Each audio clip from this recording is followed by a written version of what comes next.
Let's talk about the melee in Doom Eternal, and more importantly, let's talk about why defending it as good design misses the forest for the trees. I want to be very clear up front. I'm not arguing that Eternal's melee was accidental, I'm not arguing that the devs didn't think about it, and I'm definitely not arguing that people who like Eternal's combat don't get it. What I am arguing is that intentional design can still be flawed, and in this case, the melee design trades away agency, flow, and expressive play in order to prop up other systems, and then retroactively justifies that loss as philosophy. That's the core disagreement. Now, Under the Mayo starts by conceding something important, and I'm glad he does.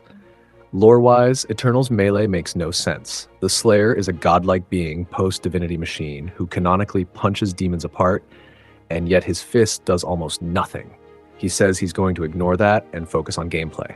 That's fair. So let's do that, but honestly, the first major pillar of the defense is legacy. Classic Doom had weak melee, therefore Eternal having weak melee is very Doom. But that argument collapses the moment you look at context. Classic Doom didn't have glory kills, falter states, ammo loops tied to proximity, arena lock-ins, dash movement, cooldown-driven resource systems. Melee being weak in 1993 wasn't a design statement, it was a limitation. You didn't even have a dedicated melee button. You had to switch weapons. That wasn't teaching restraint or positioning. That was simply how the game worked. You cannot take a limitation from a 30-year-old game and pretend it's timeless design philosophy. Doom Eternal is not classic Doom. It's a modern systems-driven arena shooter with layers of interaction that classic Doom never had. So Legacy doesn't justify this choice, it just explains where the idea came from. Next comes the panic melee argument. The idea that players mash melee when surrounded, and Eternal needed to punish that habit. Here's the problem. Eternal already punishes bad positioning brutally. Enemies hit harder, arenas are more aggressive, hitscan threats exist, cooldowns are unforgiving, ammo is scarce, mobility mistakes are lethal. The game already teaches positioning, constantly. Removing melee damage doesn't reinforce that lesson. It doesn't make players smarter. It just removes a fallback option and replaces decision-making with fear of doing the wrong input. Instead of learning how to engage at close range, players learn not to engage at all unless the game explicitly allows it. That's not mastery. That's permission-based combat. Now, let's talk about falters, because this is where the argument sounds the strongest, but actually breaks down the hardest. Yes, Eternal has a deep falter system. Yes, soft and hard falters exist. Yes, infinite stun locking would be bad. But here's the crucial difference Under the Mayo glosses over. In Eternal, falters are supposed to be player-created opportunities. You choose when to pressure, when to disengage, when to create space. Base melee doesn't do that. You get one soft falter and then the button is functionally dead. You don't create opportunity. You consume a single allowed interaction. That's not depth. That's removal of agency. A tool that exists but is only useful once is not strategic, it's misleading. Then we get to the ammo economy argument. And this is where the defense accidentally admits the real problem. If allowing melee kills on fodder demons would collapse the ammo economy, that means the ammo economy is brittle by design. Good systems are resilient. Good systems adapt to player creativity. Eternal's ammo economy doesn't adapt.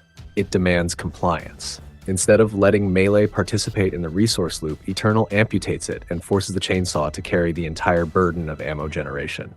That's not elegant balance. That's hard control.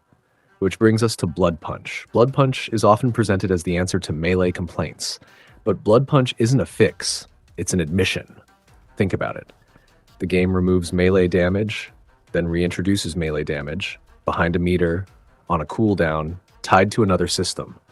That's not refinement, that's withholding functionality and selling it back as a mechanic.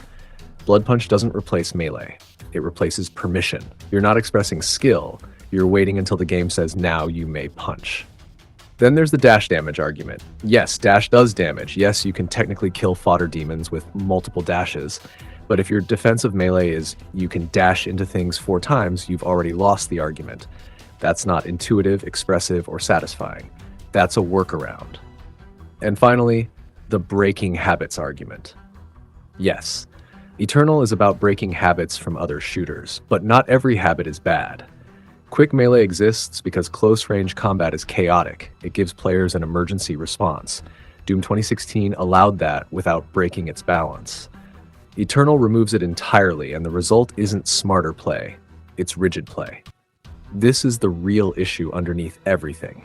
Doom Eternal often mistakes restriction for depth. Just because something feels bad doesn't mean it's secretly teaching you something valuable. Sometimes it feels bad because it removes options, breaks flow, and contradicts the power fantasy the game itself is selling. The base melee in Eternal doesn't add meaningful choice, it adds absence. And absence is not design. So no, people aren't missing the point when they complain about the punch. They're reacting to a system that removes agency, interrupts flow, and then justifies itself by pointing at intention instead of outcome. Intentional design can still be misguided. And in this case, Doom Eternal didn't refine melee. It gave up on it, and then tried to explain that loss as philosophy. So let's address the biggest blind spot in Under the Mayo's argument. And honestly, it's kind of shocking how consistently it gets ignored. Under the Mayo talks about legacy a lot. He invokes classic Doom constantly. But he fundamentally does not understand what Melee was doing in those games. Not emotionally, not mechanically, not systemically. Because Melee in classic Doom was not just weak on purpose, it had a job. And that job was ammo conservation. This is where the entire defense starts to collapse. In classic Doom, ammo scarcity wasn't enforced with cooldowns, meters, or mandatory tools. It was enforced through risk. You punched enemies not because it was optimal, but because bullets were precious and danger was the cost. And the game explicitly supported this with the Berserk power-up. Berserk wasn't flavor, it wasn't spectacle, it was a mechanical statement. When you picked up Berserk, the game was telling you, you can save ammo if you're willing to get close and risk it. That's the key difference Eternal never recreates. Melee in classic Doom was weak without Berserk, devastating with Berserk, always dangerous. But crucially, always part of the resource economy. You weren't forbidden from punching, you weren't punished for trying, you were trusted to judge when it was worth it. Under the Mayo completely skips this. He frames classic Doom Melee as bad by design, when in reality it was conditional by design. That distinction matters, and missing it breaks his entire legacy argument. Now let's move to Doom 3, because this is where the argument really falls apart. Doom 3 is slower, more claustrophobic, more survival horror leaning, and once again, Melee exists for the same reason. Ammo conservation. You punch imps and zombies not because it's powerful, but because bullets are limited and encounters are oppressive. The game doesn't remove Melee as an option, it makes it dangerous, which is a completely different design philosophy. And guess what returns in Doom 3? Berserk. Same idea. Same purpose. Different pacing. Berserk isn't there for legacy points. It's there because Melee is meant to temporarily re-enter the economy as a viable choice. So when Under the Mayo says, classic Doom had weak Melee, therefore Eternal's Melee being weak is faithful, that's not analysis, that's surface-level pattern recognition. He's copying the outcome without understanding the function. Classic Doom didn't remove Melee from the economy. Doom 3 didn't remove Melee from the economy. Doom Eternal does, completely. There is no scenario where base Melee meaningfully conserves ammo. There is no sustained Melee state. There is no risk versus reward decision. The option simply doesn't exist. Instead, Eternal replaces that entire role with the chainsaw. And this is the moment where the defense accidentally admits the real issue. Because if Melee had to be removed to protect the ammo economy, that means the ammo economy is fragile by design. Classic Doom didn't fear players conserving ammo. It expected it. Eternal doesn't. It demands compliance instead. Ammo doesn't emerge from player creativity, it comes from a cooldown. Health doesn't come from survival, it comes from an animation. Melee damage doesn't come from risk, it comes from permission. And Blood Punch is the clearest evidence of this. Blood Punch is not a refinement of Melee, it's an apology letter. The game removes melee damage, then sells it back to you, behind a meter, on a cooldown, tied to another system. That's not depth, that's gating. Under the Mayo frames this as good systemic cohesion.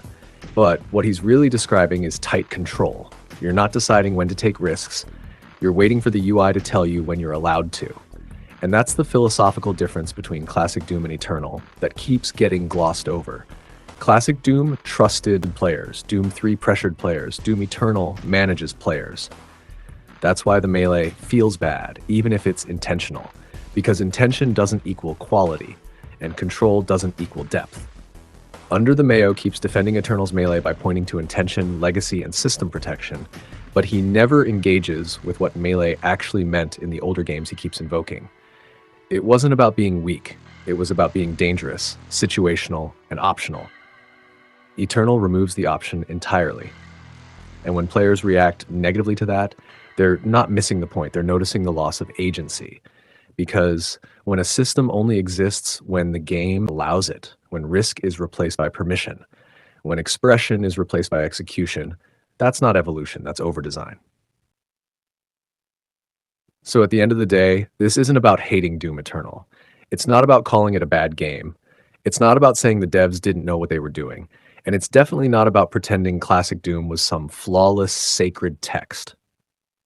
It's about recognizing the difference between design that empowers the player and design that manages the player. Classic Doom and Doom 3 used melee as a choice, a risky one, sometimes a bad one, but always yours.